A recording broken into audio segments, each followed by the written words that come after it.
Hi, my name's Margaret Evans. I'm one of the attorneys at McCutchen Vaught Geddie, your lawyers at the beach. My areas of practice include family law, which is divorce, adoption, custody issues, and I also deal with domestic or consumer bankruptcy actions. I've been handling family law and domestic cases for about 22 plus years, the entire time I've been practicing law, and I didn't start practicing in the bankruptcy area until about 2010.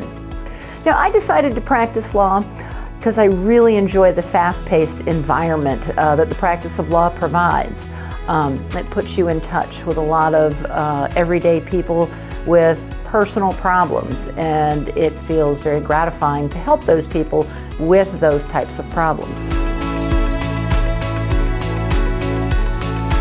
The first thing a person should do if they're considering the option of bankruptcy is contact an attorney so that they can figure out exactly what they can and can't do. There are many things that folks should not do before filing a bankruptcy, such as transferring title, for example, a deed into the name of another family member or a relative. You should not deplete all of your IRAs, 401ks, and retirement funds.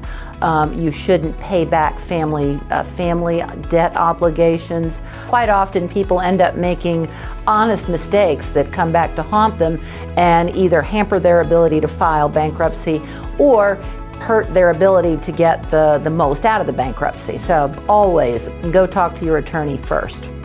The two consumer debtor chapters that you see folks filing are Chapter 7 and Chapter 13. Chapter 7 is generally filed as a no-asset liquidation, straight liquidation case where the debtor is not paying anything back to the creditors that they owe.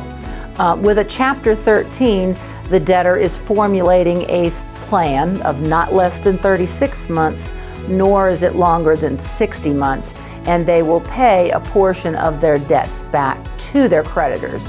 At the end of that payment plan, the debtor will receive a discharge on any remaining unpaid portion of that debt. If a person files a Chapter 7 bankruptcy, that will remain on their credit report 10 years from the date of filing, whereas if they file a Chapter 13, that will remain on their credit report for 7 years from the date of filing.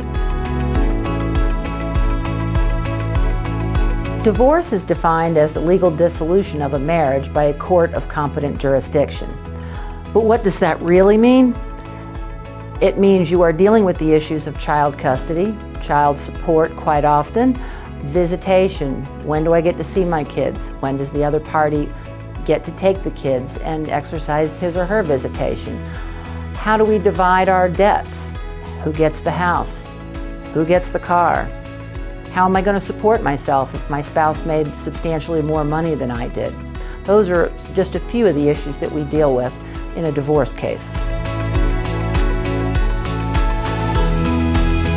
A custody order can always be modified until the children reach the age of majority.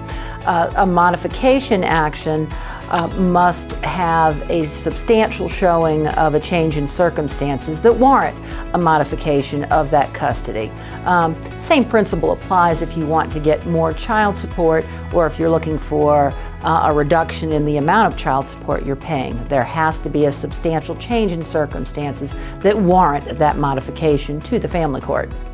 You can certainly get your child support reduced if there's been a change in your circumstances regarding employment. For example, if you've lost your job or if there's been a drastic pay cut in your employment. What you can't do is be voluntarily underemployed. The court will see through that and your child support will not be reduced in that situation. Paternity is a question that comes up quite often in custody cases. It can even come up in a divorce case. Paternity can be tested through DNA samples that are taken by the mother, the father, and the child. DNA tests have come along to the point where we can actually find out if a deceased party is a parent of a child. It's a little more expensive, it takes a little longer, Process is a little more complicated, but we do have the ability to determine if a deceased party is in fact a parent of a child.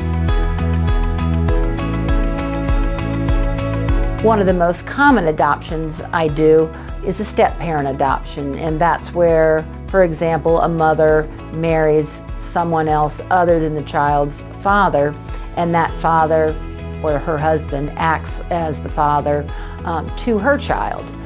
They create a family unit. Once a child has been adopted by an adult, both parties enjoy the same legal relationship as though they were naturally parent and child. I enjoy practicing law in the family court area because I get the gratification of helping people stabilize their family unit on a daily basis, whether it be by adoption, through modifying their custody, through establishing a custody and visitation plan. It's wonderful to see the happiness on people's faces at the end of the day.